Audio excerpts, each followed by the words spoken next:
So I thought I'd come on here and make this video. I'm currently nap trapped. My little one is here sleeping on me, so hopefully he stays asleep for the rest of the video.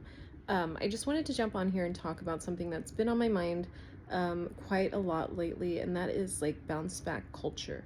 So I'm currently 4 months or 5 months actually, so I'm 20 weeks postpartum today, and this is my second child. However, I have a 15-year-old gap between both. So I was 20, almost 21 when I had my first daughter. And then with my son, I'm now 36. So I had him right before my 36th birthday.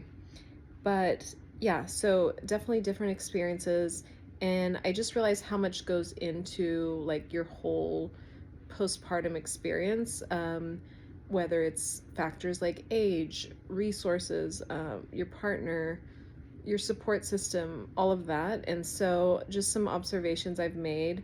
I might make a video on that a little more at another time, but in terms of the bounce back culture, that was not something that was really pushed. Social media wasn't as big. When I had my daughter, at least I wasn't like on Instagram seeing all of these things. And now I feel like the algorithm is definitely showing me a lot of the fitness coaches, postpartum coaches.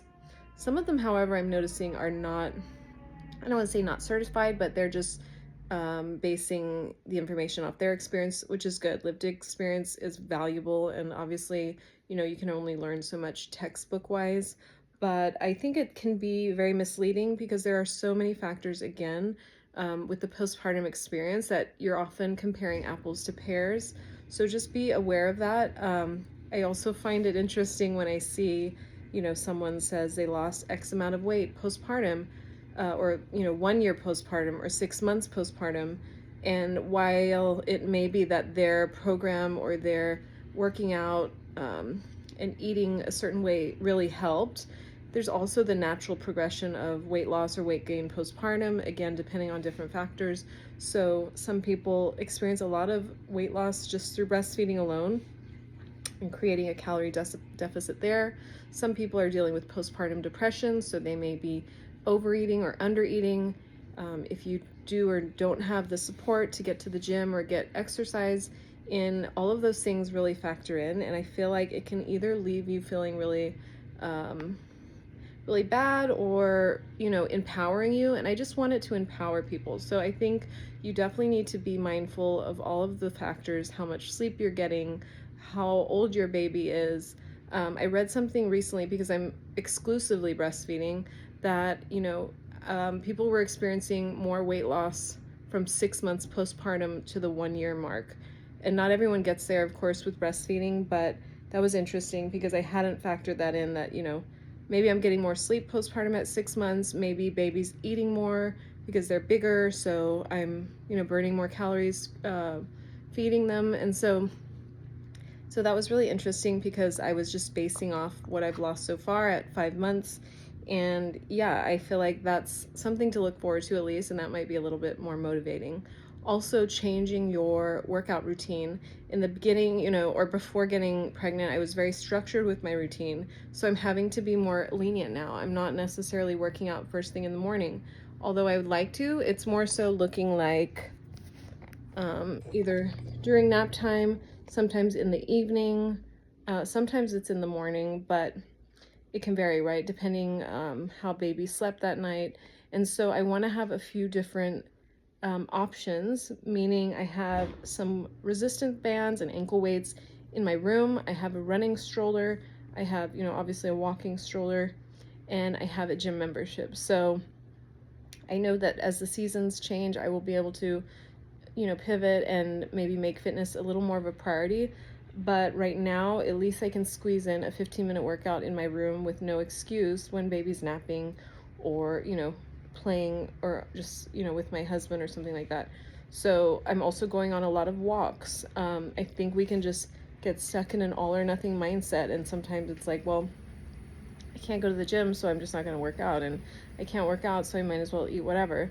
It doesn't have to be that way. So fitting workouts in, and it doesn't, again, have to look like what it used to be. I used to go to cycling classes 5 days a week, and so I've canceled my cycling membership for now. if you're a first-time parent, just know things will change down the road. I was already a parent, like I said, for 15 years, and I was cycling 5 days a week. So that's because my daughter, was in school, and I would go, at various hours when she was asleep or before she woke up, or right after work, whatever the case is. Sometimes she's at her own sports practices and I'll squeeze in a workout. So that will come again. And it might sound like 5 years is a long time from now, but it will go by. So maybe you'll be doing more home workouts for the next, say, 3 or 4 years before preschool starts. And then during those 2-3 hour windows, you can maybe go back to the gym or take a class. Maybe you have like a community group of moms and you guys work out together, stroller walks. There's so many things. Even before having my little one, I had to find what really lit me up, what I enjoyed, because that's literally the only thing you'll ever stick to. So you may not enjoy, going to the gym at 4 a.m. while your baby's sleeping. So is that necessarily the plan that you want to stick to and make yourself miserable? No. So I tried, Orange Theory back before having my baby, cycling, what else? Bar, pole class, rowing, and cycling is what really stuck. And so I'm really glad that I found that. And now for me, walking is what's sticking, and then doing like light workouts at home and then in the gym in our complex as well. And when I can get to the actual gym, doing heavy lifting there. So that's another thing. Because my time is limited at the gym, I am just taking advantage of the things that I can do there that I can't do at home, right? I might not pick up a 5-pound pair of weights while I'm at the gym or go walking on the treadmill because I think I can do those things from home. But I cannot be, lifting or doing squats with whatever 100 pounds because I don't have that here at the house. So deadlifts, I'm doing heavier deadlifts. A lot of like lower leg glute workouts I'm trying to do when I'm at the gym. And then in terms of eating, again, making it really easy on yourself. You have a lot of decision making to do throughout the day, and you're caring for a little one, and your needs are often put on the back burner.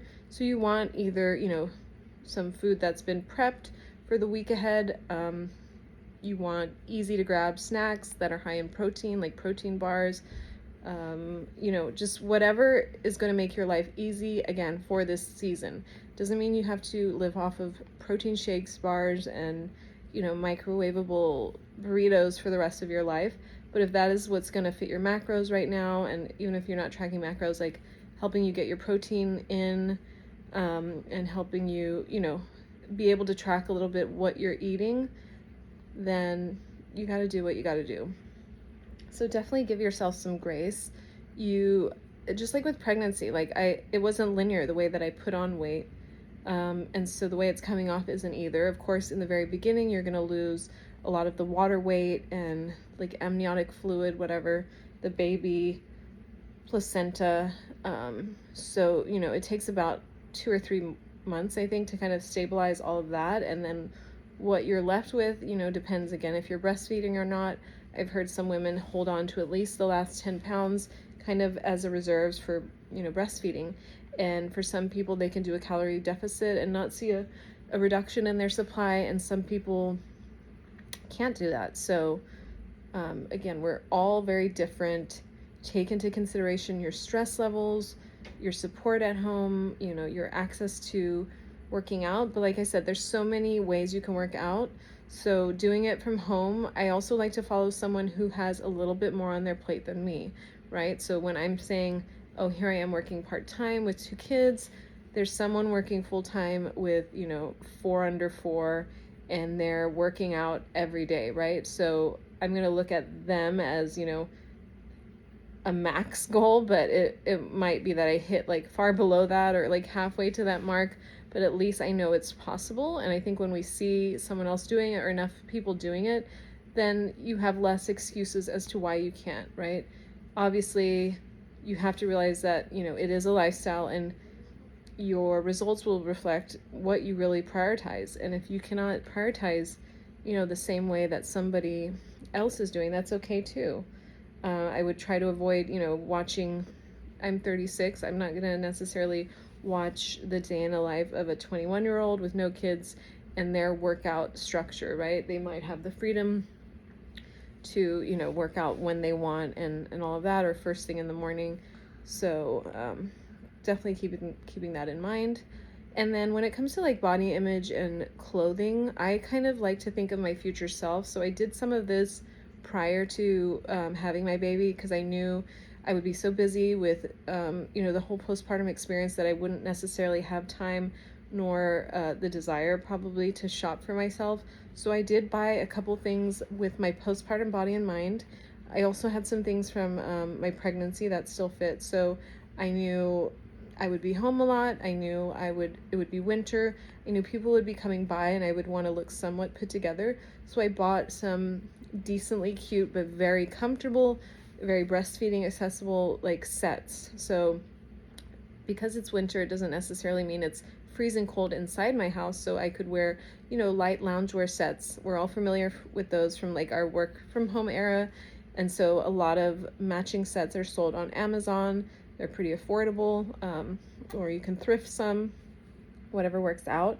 They don't have to be maternity. You can use some maternity clothes that are a little more loose and comfortable. And then I knew, you know, eventually I would need some jeans and things like that that weren't going to be my original size, but maybe were a size up or so. And so I had one that was like one size up from my original like pre-pregnancy jean size that I would, you know, I had aimed to wear by 3-4 months postpartum. But I do love a lot of flowy things anyway, so dresses and things like that. Empire waist, those are great. Pretty much things that you could have maybe worn even in your first and second trimester a little bit. I wore a lot of flowy things in my first trimester. Second trimester, I started wearing more form-fitting things only because, life hack, you can just like rock the bump, right? So I would be happy wearing a bikini or a bodycon dress because I had my bump. I didn't have to worry about sucking in or my stomach looking flat or not. So definitely enjoyed that time. But I went from that in my third trimester to, of course, postpartum, which I was not rocking those bodycon dresses anymore, and I wanted loose and flowy and comfortable. But I hope that was helpful for someone. Comment below how you're doing postpartum. I'm interested to know. Of course, I'm not a professional, like, I have experience working with postpartum women, but very early postpartum, like labor and delivery, as a social worker. And I have, you know, a background in adult mental health and wellness. So these are just kind of my experiences, and then I want to kind of intertwine that with my profession as a social worker. So if you want to get on a call, if you're in your postpartum or you're planning postpartum, definitely email me. I would love to chat and help you out any way that I can, because I'm very passionate about helping women. And at this stage in my life, while it's fresh and while it's happening, the postpartum is kind of my focus. But again, I want to empower women any way that I can. I feel like I've lived many lives and learned so much, both in my own personal life and then in my professional life as well as a social worker. So yeah, comment below and I'll see you soon. Bye.